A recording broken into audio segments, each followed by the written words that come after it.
O RFI convida hoje o historiador e cientista político Luiz Felipe de Alencastro, professor de História Econômica na Escola de Economia de São Paulo, pesquisador no Centro de Estudos do Atlântico Sul, professor emérito na Universidade Sorbonne, em Paris.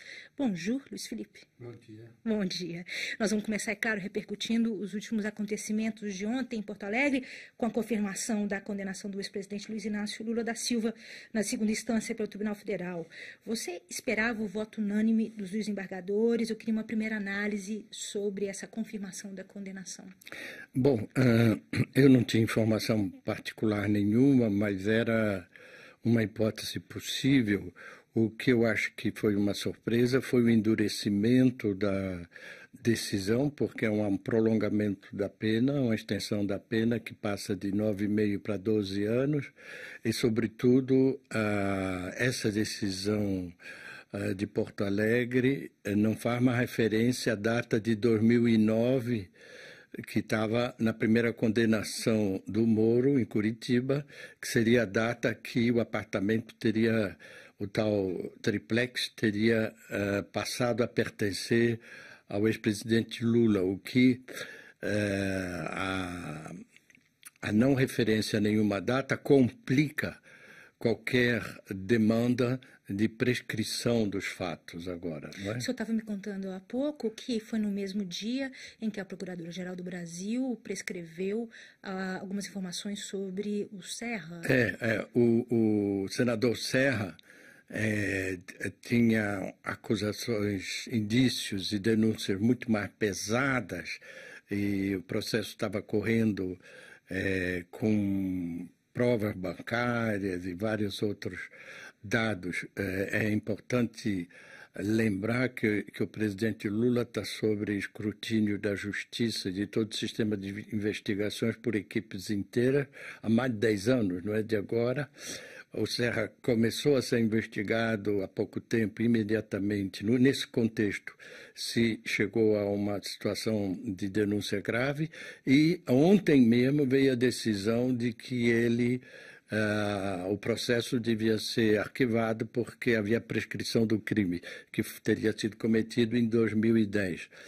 Evidentemente, as duas decisões, explodindo no noticiário ao mesmo tempo, criaram um forte contraste. Não é? 2 pesos, 2 medidas?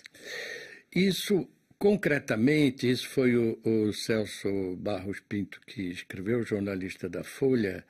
É verdade que a Lava Jato atingiu muitos políticos e muitos partidos, mas concretamente essa vaga de processo e judiciarização da política brasileira fez 2 vítimas importantes, as 2 são do PT, Dilma Rousseff e Lula, ex-presidente Lula. Agora eu vou pegar por aí. Eu queria saber que cenário político se desenha no Brasil, professor, com essa situação, com possível impedimento da candidatura de Lula. Isso aumenta o risco de candidaturas populistas? Não, aí é o seguinte, visivelmente o Lula vai continuar em campanha até quando for possível, porque é possível até que ele seja preso daqui 1 ou 2 meses, quer dizer, quando for julgado esse último recurso.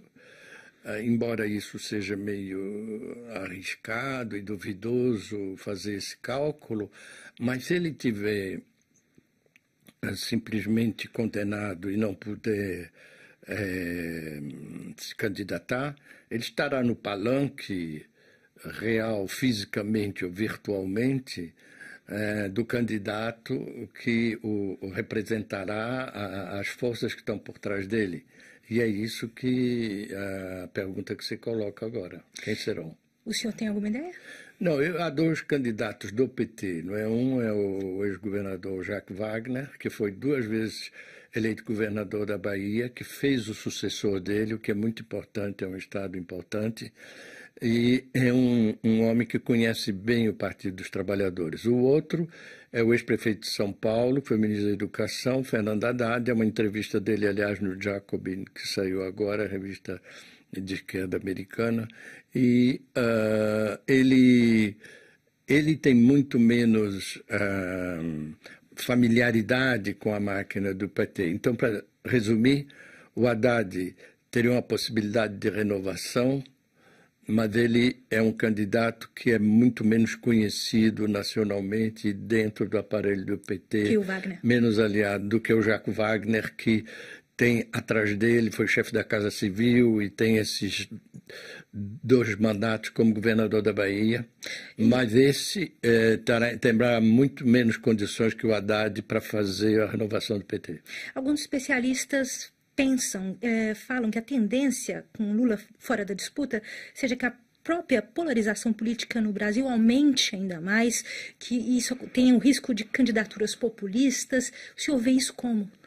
Eu vejo isso, é evidente que está presente, está se pensando no Bolsonaro, mas eu acho que é difícil ele passar numa eleição de 2 turnos. É o que não aconteceu nos Estados Unidos, é o que aconteceu na França. Quando você tem uma eleição onde todos os candidatos estão um contra o outro simultaneamente, e ainda por cima tem um segundo turno em seguida, onde o candidato precisa aprimorar a proposta dele, o programa e tudo, e são uma campanha muito longa. É muito diferente da coisa dos Estados Unidos, onde a primária, que seria o primeiro turno, se desenrola durante mais de 1 ano em vários estados com questões diferentes, e no fim tem um voto direto num ou no outro, e aí o Trump pode passar. Marine Le Pen, o fiasco dela é a ameaça que pesa sobre o Bolsonaro. O discurso dele é um discurso inutilmente agressivo, até do ponto de vista dele. Ele chegou a falar que o ex-presidente Fernando Henrique merecia ser fuzilado, e o ex-ministro Zé Gregório também. Quer dizer, qual o interesse desse tipo de frase? Merecia. E daí? Serve para que isso? Exato. Para atiçar um radicalismo que o desserve até. E esse radicalismo não arregimenta, de um outro ponto de vista, votos para ele? Não, ele certamente tem um eleitorado sólido dele, mas ele não é um eleitorado majoritário em nenhuma hipótese, ele assusta muita gente também. É a mesma coisa desse. Eu acho que a eleição de 2 turnos é uma parada muito difícil para um candidato muito radical. Muito obrigada, professor Luiz Felipe de Alencastro, pela sua participação de hoje no RFI Convida. Obrigado a você.